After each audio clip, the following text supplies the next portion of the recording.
Thank you for taking the time to watch this episode of Life Support.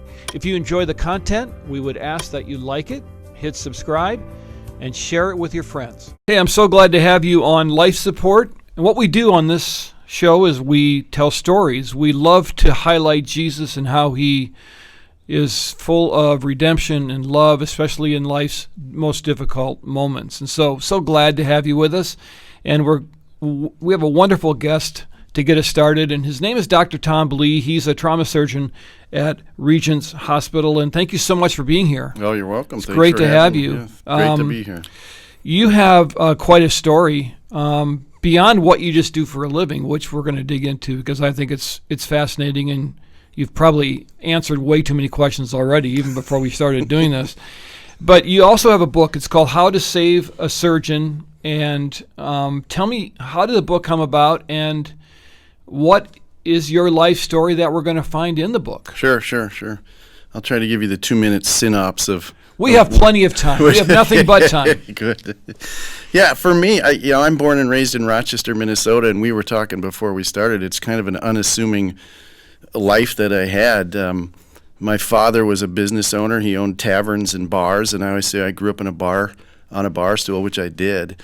His bars were unique because it was probably it was pre-sports bar, and it was probably on the edge of what people would call biker bars, so to speak. So the clientele was a little different, and when you grow up in that world, you learn conflict resolution is different because arguments occur out in the parking lot. They go, stuff is settled, you come and shake your hand and you move on with life, right? So it was a no-nonsense, make a decision to move on, which is probably what I do in trauma surgery quite a bit. But older sister, younger brother, my father and mother were strong Catholics.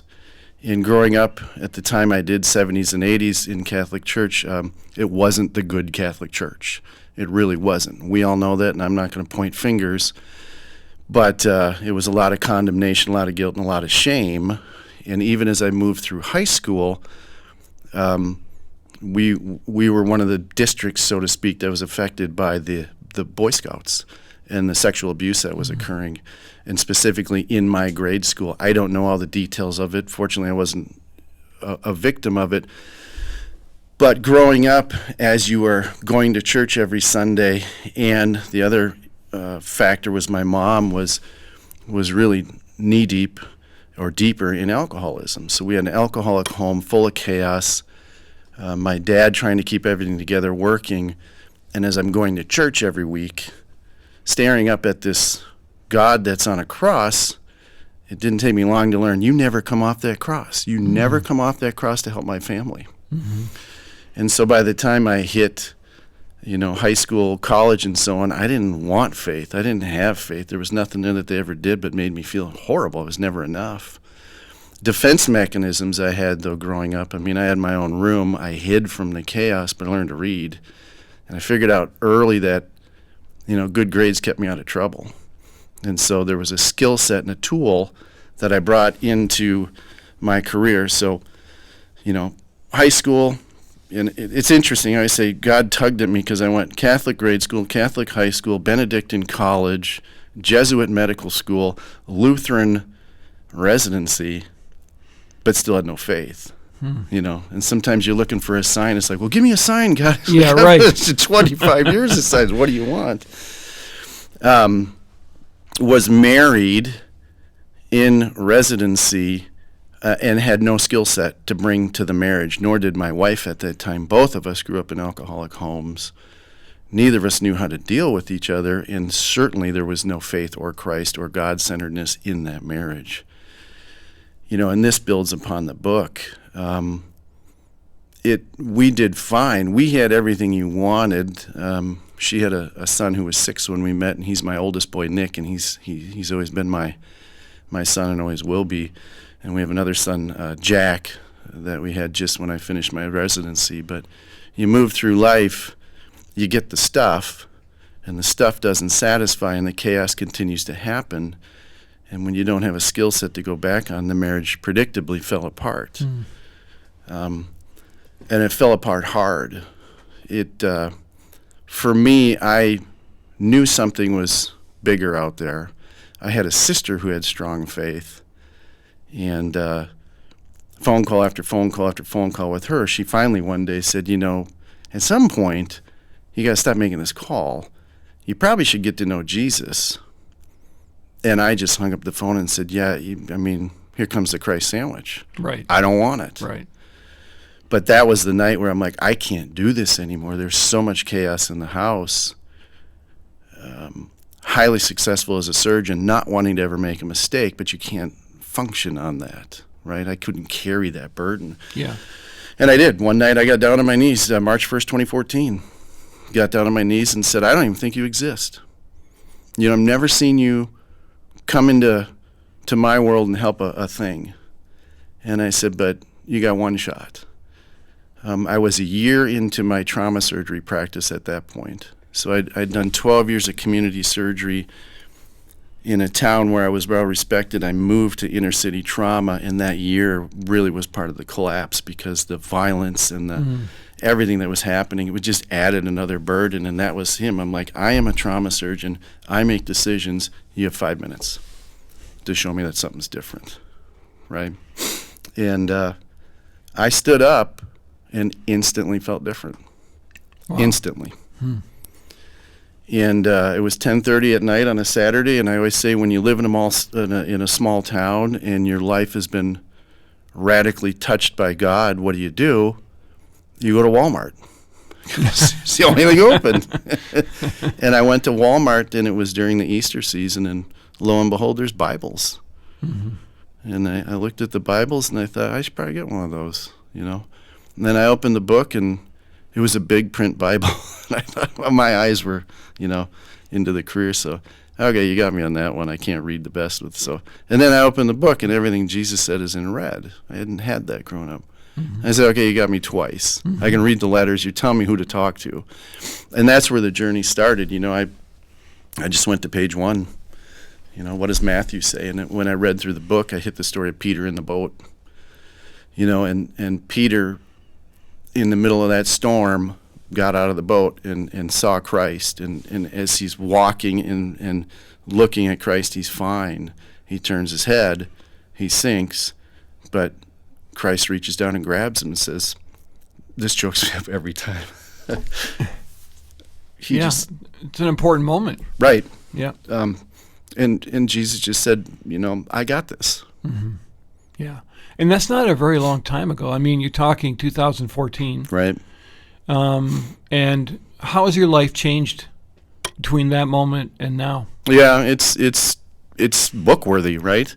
I mean, it's radically different. There's restoration, there's healing, my life got horribly worse after I started to look at it, and but got horribly better. I'm trying to find Jesus and see what's happening and excited and going to church and stuff, and I'm trying to bring it differently into the trauma center. But during that time, things decompensated so much at home that I figured I had to leave that house. There were things going on that, not to point fingers, but my wife just made a decision then. She just didn't want to be married and did things that showed she didn't want to be married. So the day that I was going to sit down and talk to my son about why I'm leaving, and my family knew, she faked a domestic violence. Really faked it hard. I'm trying to get away. She calls the police. I'm at my in my driveway. 7 cop cars pull out, guns pulled on me, and my son walks up. And then there's Dad with guns on him. And I said, I didn't do anything. But off I went to jail. And so the night I was supposed to explain to my son that I was leaving, I'm in jail. And, moving through that process and getting out of jail within a day, but then going to work and saying, hey, I just got arrested. And then so I got suspended, precautionary suspension. I have a great medical institution that people knew me and said, we just want to keep an eye on you. Reduce your practice if we need to. And they had to report it to the board. So now my license is under review.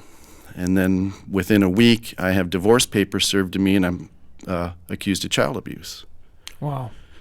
So getting out of jail, I had 30 minutes with my sister and a police officer to get what I could from my house.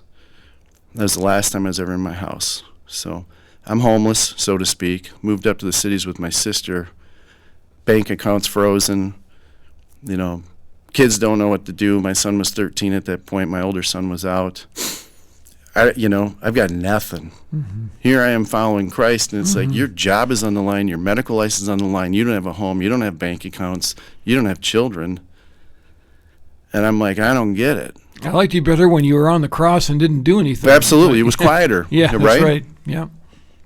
And it was in that time, a day or two later, that I had, knew there was something different. And I just prayed and I said, okay, God, if you exist and can get me out of this situation, then show me the miracles and I'll write your book. I'll write the book about it. That's where this book came. It's Stories of Impossible Healing. So I started changing what I did at work and said, I'm going to collect miracles and see and work through this process. And it was a horrible process. I mean, I did not know jail, should never have been there, did not know court systems. I didn't know anything, but I had a structure there and my sister in strong faith. And, it's tough to explain what God does and put the time to it, but in the mix of this, I really started to hear from God. It's like, listen, I have your kids. They're fine. You need to take care of my kids. And for me, that was the youth and gang violence. And so going to the hospital is when I really started to see these kids shot up. They're so predictable. They just come in the resources we put into them, but once they're alive, you walk into the room and it is darkness. Sheets are up to their nose. Rooms are always dark. There's no friends. There's no buddies. They got nothing. Mm-hmm. And I could walk into the room and say, I know exactly what you feel like. We're no different. We may look different, everything, but we're two men trying to do this differently. And that's where I would sit down and just start talking and things. So there was a time where we had one incident in the hospital. We had two rival gangs, so to speak, two separate shootings, and the noise that follows these kids, it shut down one wing of my trauma floor. So we have 4 different wings, and a nurse came up to me and just said, you need to go fix that. Mm-hmm. And I said, what am I supposed to do? I am the whitest guy from a small town, that knows nothing. And she's like, I don't know. And that's the first time I really went in and said, okay, God, if you're calling me to this, you'll give me the skill set. And so I walked into the room, someone is a surgeon and an authority figure, and tried to talk to this and calm down the situation. It felt like a brick. I mean, it was just boom. I'm like, this is horrible. Yeah. Yeah. But thankfully I have another room to go to and try this again. So I put up my bootstraps and went in and kind of did the same thing, and the brick might have been smaller, but the sound was the same. Right. And I'll tell you, I left work that day saying, I don't get this. I don't have the skills to do it. And I turn on the radio, and there's a man telling his story about how he grew up and came into the gang life and led the biggest gang in the history of Minnesota, and how he turned it around and so on. And his name was John Turnipseed, And I'm like, I got to get to know that guy. And it was probably midnight that night that I'm Googling around, and I come across this fella named Steve Johnson, whom you know. And I sent him an email, and I said, listen, I got a mess, and I don't have a skill set. And I said, we can pull these kids out of the fire, but we don't bring them into the light. I said, I need John in my hospital. And he answered me the next day, 8:30, and said, yeah, John wants to meet. And that's where it all started. Wow. Yeah, John and I met, in downtown Minneapolis, and I said, we need to make a program. I said, we need a program for life on these kids, and we need a program, and we named it Life Team. Your brother actually named it. Your brother texted me and said, it should be Life Team, and it should be leadership impacting the family environment. Sent me a logo. Is that right, huh? Yeah, absolutely. Just like that. Just like that. And making that organization, bringing John in, switching hats, going to the inner city, walking the streets, learning everything, and John coming to the hospitals where we developed this program, and in the meantime collected our stories and wrote the book. The thing that's impressive, though, is as I listened to you talk, even before you met John, you saw these kids as valuable. And so many times we're just kind of, watching the news or reading, we're online just watching all of this violence happen in front of us. We don't know these people, just another victim. Right. But you were up close and personal. And so what was God tugging at you and saying to you when you were working on these kids? Yeah. So one thing, even in the work I do now with guys that are so down in the dumps, they'll say only God can change definitions. You're chasing down money and he'll give you wealth. You want happiness, he'll give you joy. You're burning on both ends and you're so tired you want to sleep, God will give you rest. Prior to March 1st, 2014, I had no definition to go to. I would have, I was coming in as the authority figure, as the surgeon and so on, and it's like, you listen to me because that's it. There was compassion. I mean, I do well with my patients, so on. I don't want to take that away from what I've done, but it was the definition change where God can say, listen, these are hurting people. These are people, and they're hurting, and they're my children. It was the definition change that allowed me to look at a lot of things differently. Wouldn't have happened without that. Right. March 1st. Well, I think it also comes down to a biblical worldview, right? Right. We're made in the image of God. Every one of these kids, every person that you come across is made in the image of God. God loves them just as much. You have Christ. Maybe they don't. But that's not something to be proud about either. That's also a gift from God. Right. And so when we can walk with that worldview, we see people differently. Absolutely. You do. And you know what? That's where the magic happens, so to speak. That's where the mystery occurs. That's where you can, I tell guys the same thing. You can have a pretty darn good life without God. You can have a great life without God. You'll never do the impossible without getting God involved. You will just have that life that's okay. That worldview, that putting on the different glasses. I work with a lot of guys in addiction, and they're just like, it's just not going to be any fun being sober. I'm like, don't go for fun. Go for amazing. Right. And why Christ? Because that's where you're going to get it.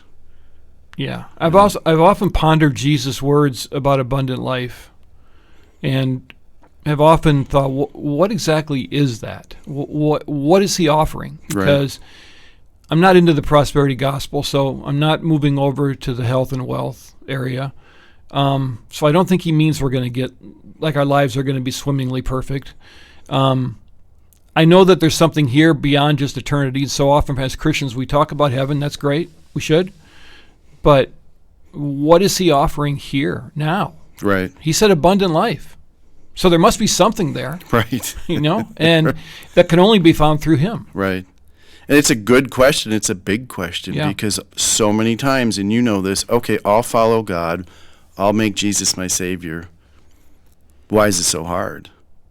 I mean, I don't know how many times I goes on my knees and saying, I know why people don't follow you. It's too hard. But what he says, though, too, is part of the abundance is everyone's going through this. Ride it out with me. It's the waves up and the waves down. But watch what I do with this. That's the abundance. Watch how I flip this. And he does. Just blow your mind. You know. And I think what we also have to understand is that we are smack in the middle of a good versus evil spiritual war. Sure. And sometimes we downplay that, I think, because we don't see it. We can't see it with our eyes necessarily. We see the effects of it for sure. Right. But life sometimes is hard because we are in that mix. And that is an intense spiritual battle. There's a kingdom of darkness and a kingdom of light. We know which one wins. Yep. Yeah. But we also know there's a war going on until that happens. Right. And it's a hard thing. I mean, being worn out right now, being exhausted right now, being to the end of your rope right now doesn't mean you're losing that battle. It means you're in it. Yeah. Yeah, that's good. That's good encouragement for a lot of people because, people drag themselves to church and they're not going to show anybody that they're hurting. They're not going to show anyone that they're tired. They're frustrated. They're discouraged because they think that they have to fit into some kind of this construct of I'm a Christian. Right. And this is awesome. Happy-go-lucky. And I listened to KTIS this morning. we love KTIS. Sure. But there's more to life than that. And they're afraid to say, you know what? Yeah, I'm really struggling. Mm-hmm. Number one, they're afraid of being judged. Number two, they don't think anybody will understand them. Number three, they feel shame because that's not how Christians are supposed to act. Right. Sadly. Right. That's part of being in the battle. Right. Right. Yeah, and just a couple of thoughts because, there's two things. If you want to be forgiven, go talk to Jesus. Guaranteed. Yep. If you want to be healed, like the book of James says, you got to talk to each other. Yeah. And then pray. And the talking to each other goes down to truth telling. I've been on this journey the last 6-8 months, and I don't know if you've seen Jamie Winship's work and Donna Winship. Fascinating, but it's identity work, and where these two have gone in the Middle East and anti-terrorism and all this stuff. But it boiled it down so much for me and what we're facing here. But that identity each one of us has, given by God, knitted in us in our womb, that identity is where God's like, I want to work on you. And that you can't be in your identity without telling the truth. These kids that are in the gangs are in this false identity in the world, in that battle, and that only brings chaos. It brings self-destruction, self-promotion, especially in men not in their true identity. They are in that guilt, shame, isolation. And Christianity right now, it's like, what's the identity we're supposed to have as Christians? The struggle, I think, in the churches and stuff is that it's given into, like you said, the prosperity gospel and doing all these different things to say we're this huge church. It's in the book of Revelation where Jesus said, I got something against every church. Yeah. We're not perfect. But the identity, when you struggle with that, that's where it's an awful place to be. But it's amazing how you can get into your true identity. You just ask God. Right. And talk to him. And then be okay with what he has for you. All right. The book is How to Save a Surgeon, Dr. Tom Blee. Where can we get the book? It's on Amazon. You can Google my name, Blee. You can Google How to Save a Surgeon. It's interesting because there's a different book called How to Save a Surgeon, and you can almost predict what that genre is. But that's Good and Evil right there on Amazon, so that's the easiest. Yeah, Goodreads has it and so on. Well, we're going to have you back, and I want to talk to you more about what a trauma surgeon actually does because it's fascinating to me. But it's awesome to see how you're using what God has given you and your natural gifts to really minister to people. It's really neat to hear about your life change, and thank you for being honest that it's not all a bed of roses. Yeah, no, you're welcome. And because people need to hear that. Yeah, and we need to stick together. Right? Amen. So thank you so much for being here. You're welcome. Appreciate it Thank very you. much.